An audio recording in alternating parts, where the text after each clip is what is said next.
이 시간에는 작아 보이는 곳에서 시작하는 것이라는 제목으로 우리 같이 은혜를 나누기를 원합니다. 살다 보면 우리는 이건 너무 작은데, 내가 하는 일이 별것 아닌 것 같은데, 또 신앙생활 속에서도 나는 좀 부족한 것 같고 내 기도는 아직 연약한 것 같은데, 내가 하나님 앞에 헌신하는 것이 너무나 적은 것 같다, 이런 생각들을 하면서 혹시 그런 마음 가지고 있지 않습니까? 하나님이 나를 통해서 무엇을 하실 수 있을까 지레짐작 그만 포기하고 물러서는 이런 모습을 혹 행여 갖고 있지는 않습니까? 사람들은, 세상은 참 큰 것을 좋아합니다. 그래서 큰 도시로 몰려들고 큰 건물을 찾아가고 또 큰 사람 밑에서 이제 사람들이 모여들고 큰 영향력을 가지고 있는 사람들 보면서 감탄하는 이런 모습들을 보면 선거철입니다. 선거철에 많은 어떤 출마한 사람들이 있지만 그 중에서 큰 도시에 몇몇 사람들은 연일 뉴스에 등장을 하지만 그저 그냥 동네 작은 곳은 한 번도 등장하지 않습니다. 바로 그것은 큰 것을 좋아하고 큰 것의 영향력이 분명히 있기 때문에 그러한 것 같습니다.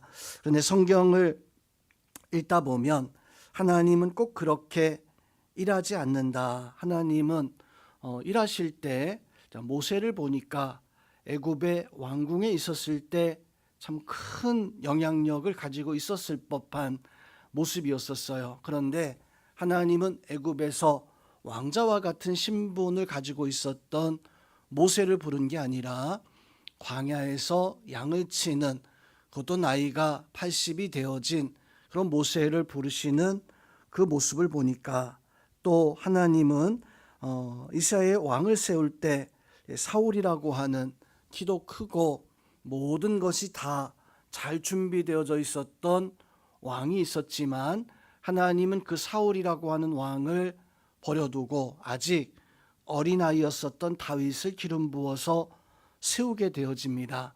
사람들이 보기에는 사울이 왕의 모습 가지고 있기에 왕의 어떤 그 권세를 따르며 그렇게 사울을 왕으로서 쫓아가는 모습은 가지고 있었지만, 다윗이 아직 어린아이였기에 사람들은, 아니 다윗이 나중에 장성하고 나서도 오히려 사울의 영향력이 더욱더 크다 보니까 그 아들이 왕으로 있을 때 11지파가 사울 왕의 아들 사울의 가문을 따라가는, 오직 다윗과 이렇게 다윗의 유다 지파만이 다윗을 쫓아 행하는 이런 모습을 볼 수가 있습니다.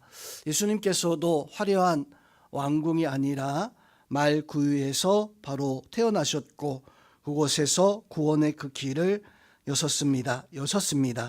하나님은 이렇게 큰 곳에서 큰 영향력을 가지고 있는 사람 통해 가지고 하는 것이 아니라, 작아서 보이지 않지만 하나님은 그곳을 주목하시고 거기서부터 하나님은 일하시고 계시다. 그렇다면 성도 여러분, 우리도 하나님 앞에 그 마음 가지고 있어야 됩니다. 우리가 큰 사람은 아닌데, 큰 영향력은 가지고 있지 않지만 그래도 작은 힘은 가지고 있고, 내가 참 작은 사람이지만 하나님이 나와 함께 하신다. 나를 통해서 하나님은 하나님의 큰 역사들을 행하신다. 이것을 믿고 하나님의 은혜 속에 여러분이 하나님 앞에 쓰임받는 그런 믿음의 사람들이 될 수 있기를 주님의 이름으로 축원드립니다. 그래서 하나님은 작은 것을 통해서 구원의 역사를 시작하신다. 오늘 말씀에서도 하나님은 구원의 역사를 시작하실 때 작은 것에서부터 시작합니다. 본문 2절 말씀에서 보니까 이렇게 말씀합니다. 베들레헴 에브라다야, 너는 유다 족속 중에 작을지라도. 오늘 성도 여러분, 오늘 이제 미가 선지가 오늘 말씀에서 베들레헴 에브라다야, 너는 유다 족속, 유다 모든 도시들, 모든 마을들 중에서 너는 작을지라도, 자, 여기에서 우리에게 마음이 가는 그런 말이 있다면 이 단어일 것 같아요. 너는 작을지라도. 작은 그 도시 이 베들레헴은 정말로 작은 그런 마을이었습니다. 사람들이 보았을 때 대단한 큰 어떤 도시가, 큰 어떤 많은 사람들이 모여 있는 이러한 곳이 아니었었어요. 그래서 예수님이 태어나실 때에도 예수님을 찾아왔던 사람들은, 그래서 동방의 박사들과 또 목자들만이 예수님을 찾아왔었던, 벌판에 어떻게 보면 그냥 몇 채 안 되는 집이 있었을 법한 그런 동네가, 그런 마을이 바로 베들레헴이라고 하는 이런 마을이었었어요. 본래 베들레헴은 다윗이 자라던 고향이기도 했습니다. 이때까지만 해도 사실 베들레헴은 주목받지 못하던 도시이기도 했었습니다. 다윗이 그곳에서 태어나면서 그나마 베들레헴이 사람들에게 주목받는 도시가 되어집니다. 바로 다윗 왕의 아들, 다윗 왕의 후손이 태어난다라고 하는 그런 메시아의 예언 때문에 그래도 혹시나 주목받는 그런 모습은 가지고 있었지만 이 베들레헴 자체는 그렇게 사람들에게 주목받는 도시도 마을도 아니었었고, 또 다윗이 왕으로 부름받을 때에 이제 사무엘 선지가 이새의 집 다윗을 찾아왔을 때 다윗은 그 자리에 나타나지도 못했습니다. 왜냐하면 그 형제들 가운데서 성경에서 보면 막내다, 작은 자다라고 이렇게 표현하고 있습니다. 그 표현에서 다윗이 막내 아들이구나, 막내 동생이구나 라고 하는 그런 의미이기도 하지만, 또 한 가지는 그 형제들 중에서도 왕으로 보았을 때에는 왕이 되기에는 아직 어리고 여러 가지 작은 모습을 가지고 있었던, 그런데 하나님은 어떻게 말씀하십니까? 사람은 외모를 보거니와. 자, 그 말씀 속에서 분명하게 보여주고 있습니다. 다윗이 큰 사람이 아니었구나, 사람이 보았을 때 큰 인물이 아니었구나. 그런데 하나님은 그런 외모를 보는 것이 아니라 그 마음을 보았다. 다윗은 마음만큼은 하나님을 사랑하고 마음만큼은 하나님을 가까이 하는, 성도 여러분, 우리도 그 외모는 큰 사람은 아니잖아요. 우리가 대단한 어떤 실력을 가지고 있거나 어떤 스펙을 가지고 있거나 그렇지 아니한데 마음만큼은 하나님을 사랑하며 살아가는, 다윗처럼 하나님 앞에 쓰임 받을 수 있는 그런 은혜가 있기를 주님의 이름으로 축원드립니다. 그래서 오늘 이 미가서 말씀은 그 다윗의 고향 베들레헴을 두고 말하고 있는 거예요.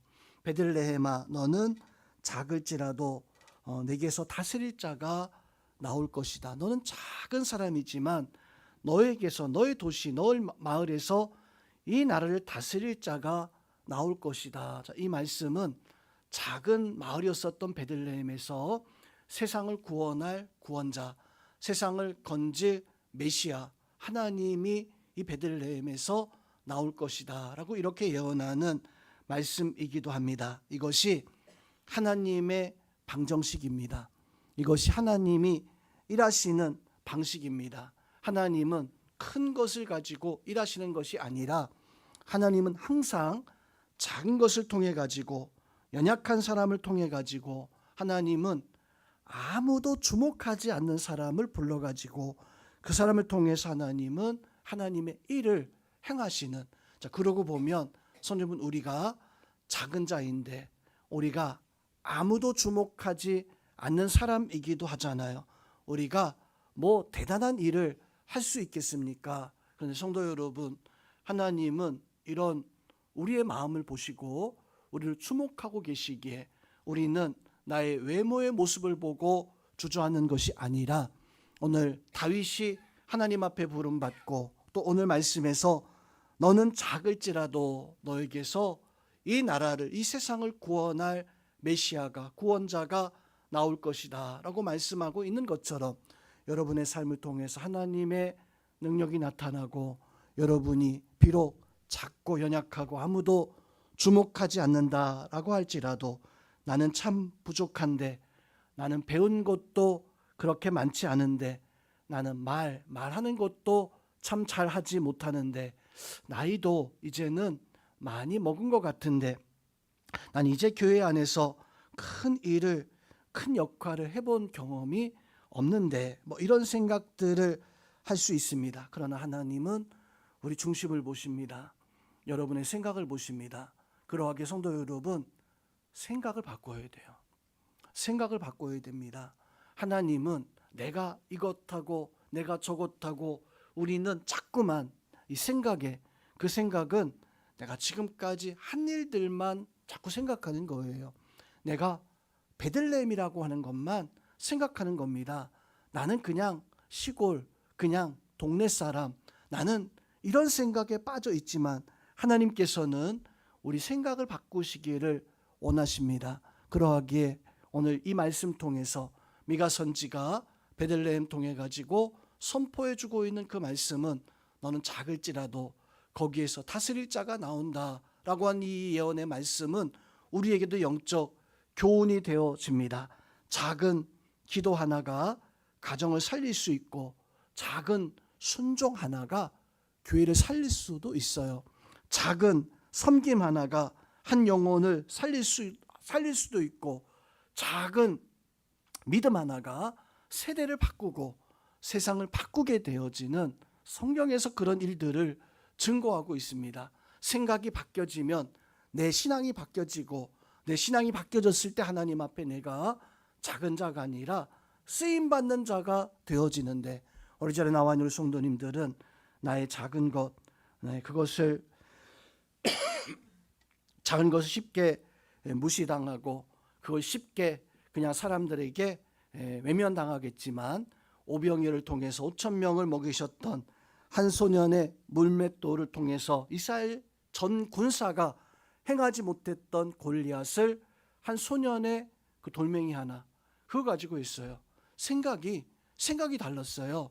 그 어린 아이가 예수님 앞에 오병이어에 가지고 올 때 다른 사람들은 이거 가지고 뭐 하겠습니까?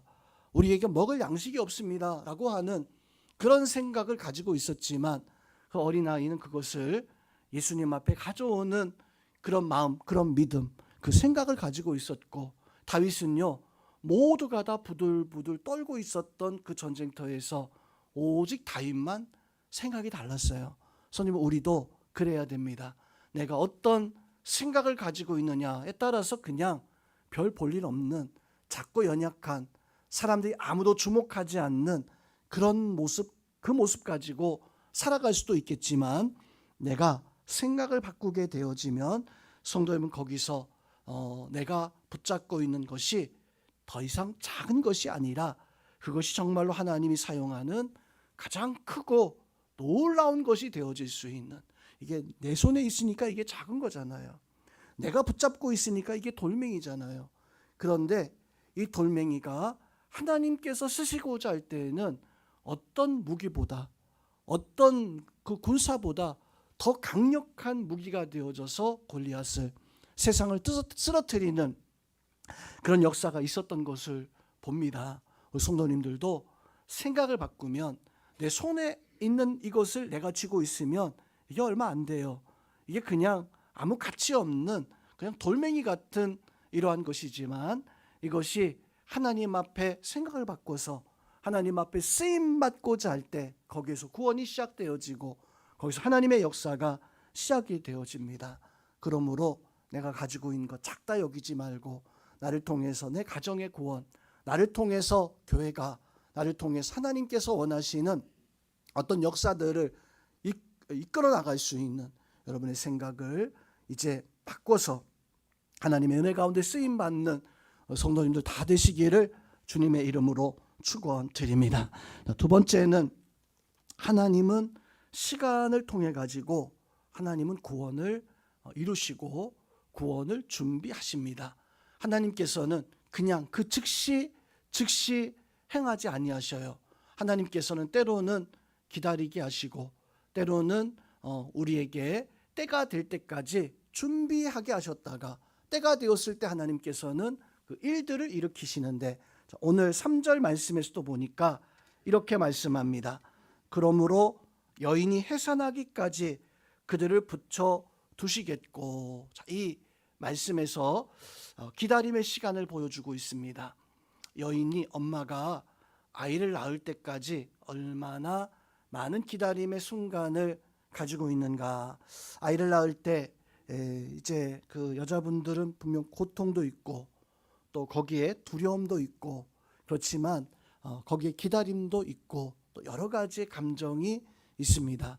뭐 어떤 말을 들어보니까 아이를 낳을 때 여자분들이 너무 고생하다 보니까 너무 이게 힘들다 보니까 아이를 낳는 그 순간에는 내가 더 이상 내가 아이를 낳지 않을 거야 라고 이렇게 다짐했다가도 다시금 아이를 갖는 그것은 그 기쁨이 그 두려움보다 더 크기 때문에 그 아이에 대한 그 생명의 소중함이 더 크기 때문에 다시 아이를 갖고 다시 아이를 낳게 되어지는 이런 모습을 가지고 있다. 그렇다고 하더라고요. 성도님도 기뻐하면서 우리 영적 자녀들을 좀 낳을 수 있는 성도님들 될 수 있기를 주님의 이름으로 축원드립니다. 예, 육적으로는 영적으로 좀 기다리면서 이게 해산할 수 있는. 오늘 말씀에서 미가 선지가 여인이 해산하기까지 그들을 붙여 두시겠다, 이게 붙잡고 계시겠다.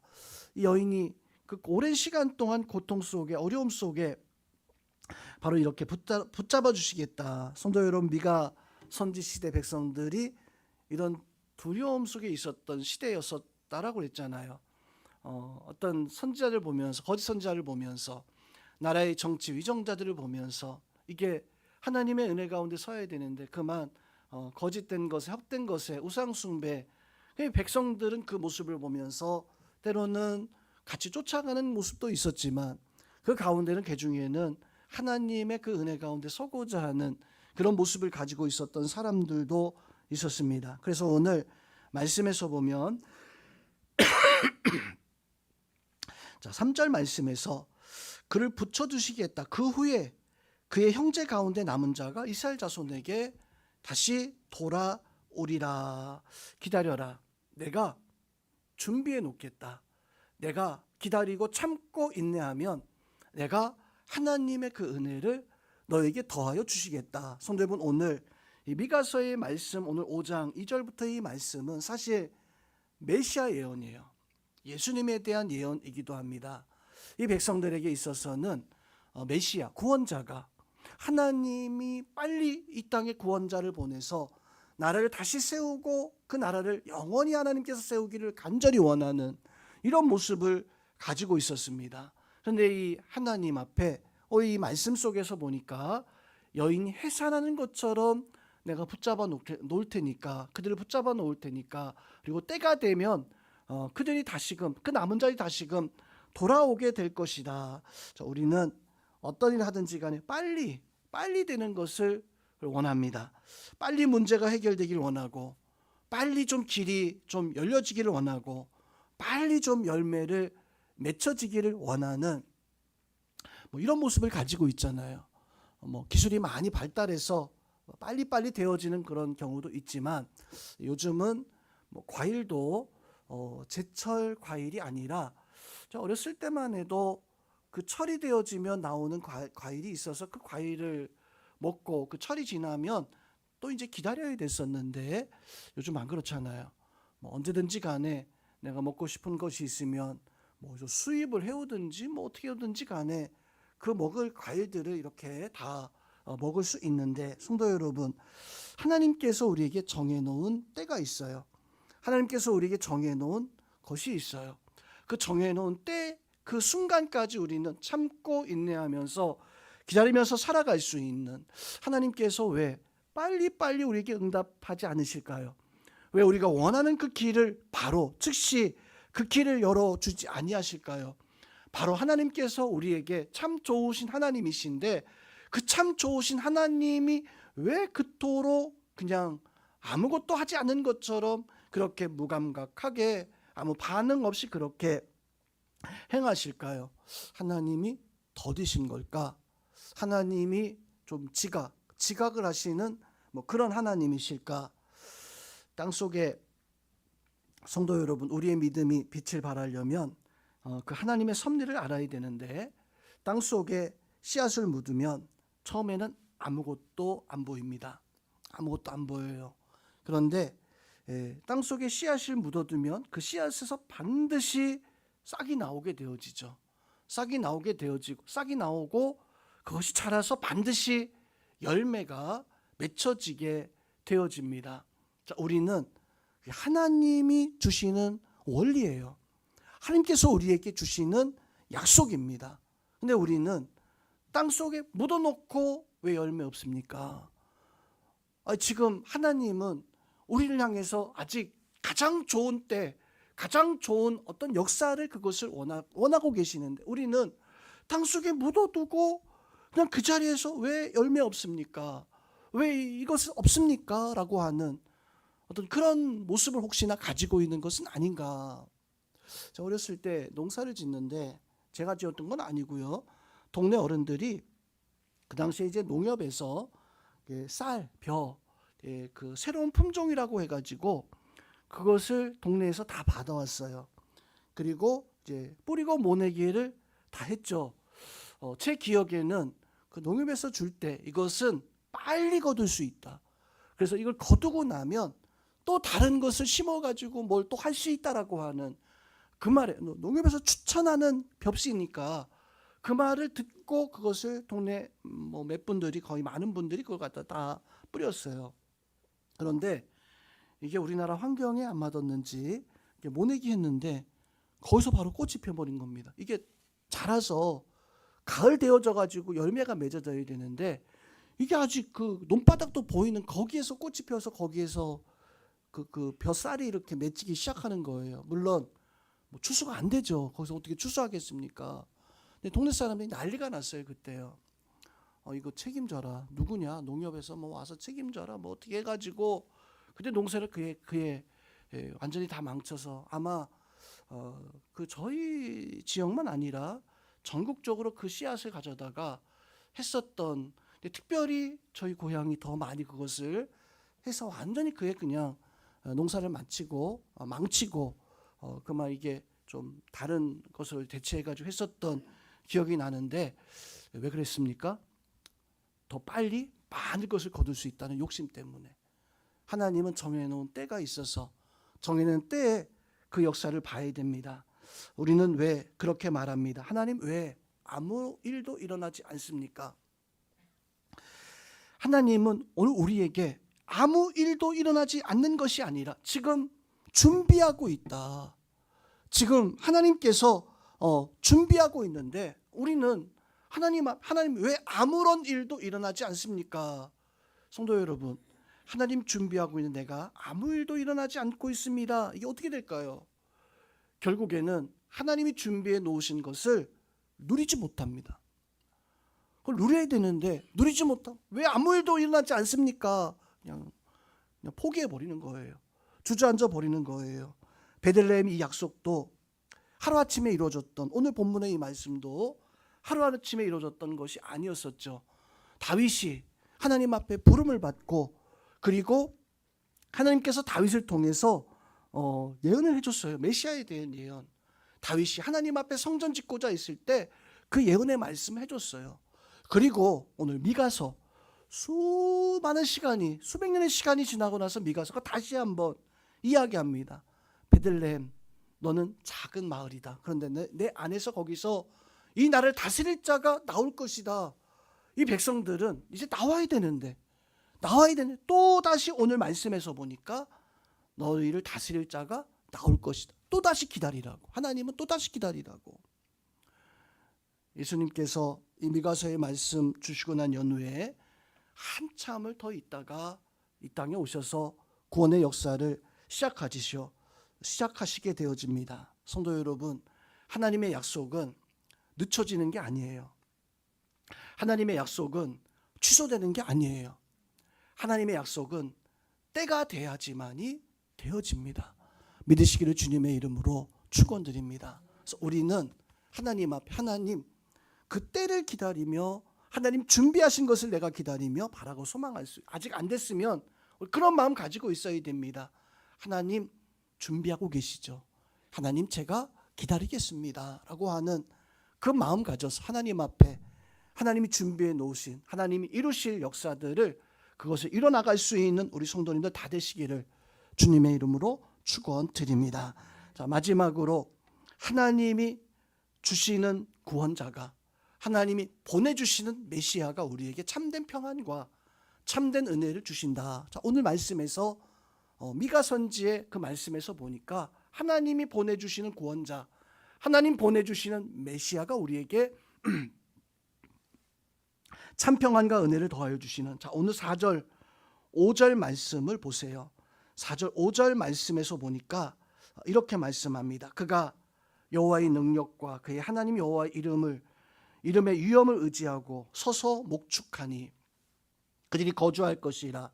이제 그가 창대하여 땅끝까지 미치리라. 이 사람은 평강이 될 것이라 라고 이렇게 말씀을 해주고 있습니다. 자, 오늘 이 말씀 속에서 하나님 보내실 메시아 예수님이죠. 예수님의 모습을 말씀을 해주고 있습니다. 그분은 오늘 말씀에서 보니까 백성들을 다스릴 자이다 라고 이렇게 말씀하고 있어요. 또 세상의 왕들과 다른 모습을 가지고 있는 왕이다 라고 이렇게 오늘 미가 선지는 말씀해 주고 있습니다. 세상의 왕은 힘을 가지고 통치합니다. 군대를 가지고 세상의 왕들은 통치하고 다스려요.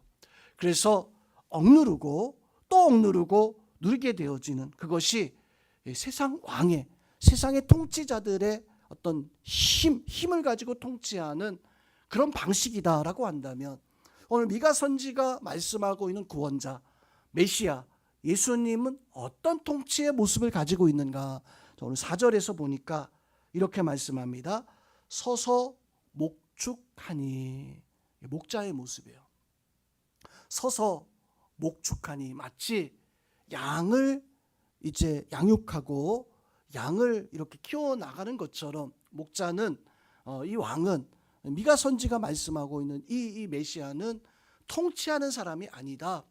채찍질하는 사람이 아니고 때리고 억압하는 사람이 아니고, 오늘 말씀에서 보니까 여호와의 이름의 위엄을 의지하고 서서 목축한다. 우리를 잘 다스리고 우리를 평안케 하시는 성도 여러분, 우리 예수님께서는 우리에게 평안을 주시기 위해서 이 땅에 오신 하나님이십니다. 믿으시기를 주님의 이름으로 축원드립니다.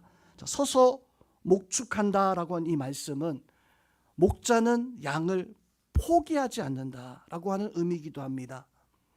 또 목자는 양이 가는 길을, 목축하는 게 가는 길을 이 목자는 알고 있다라고 하는 거예요. 또 서서 목축한다, 양의 약함도 이 목자는 알고 있어요. 또 이 목자는 양이 어디서 넘어질지 어디서 쓰러질지 그 길을 보면 그것도 서서 목축하는 목자의 특징이기도 합니다. 또 양이 어디를 두려워하는지, 무엇을 두려워하는지, 자, 오늘 이 말씀에서 보니까 양을 목축하는 목자의 모습이 어떤 모습인가? 이 땅에 오신 예수 그리스도가 우리를 위해서 행하시는 것은 다스리고 억압하고 통치하는 것이 아니라 우리에게 평강과 우리의 사랑과 은혜를 더하여 주시는 그분이 바로 우리 예수 그리스도이십니다. 그 예수 그리스도의 은혜 가운데 설 수 있는 그런 은혜가 있어야 됩니다. 그래서 예수님이 그렇게 말씀하잖아요. 나는 선한 목자다. 선한 목자는 양의 이름을 부르고 양이 나오는 것과 들어가는 것을 그것을 다 알고 있는, 한 마리 양을 위해서 내 목숨을 버리는 것이 그것이 선한 목자의 특징인데, 오늘 미가 선지는 그 선한 목자의 모습을 분명하게 말씀해 주고 있어요. 서서 목축하고 있는 목자의 모습을.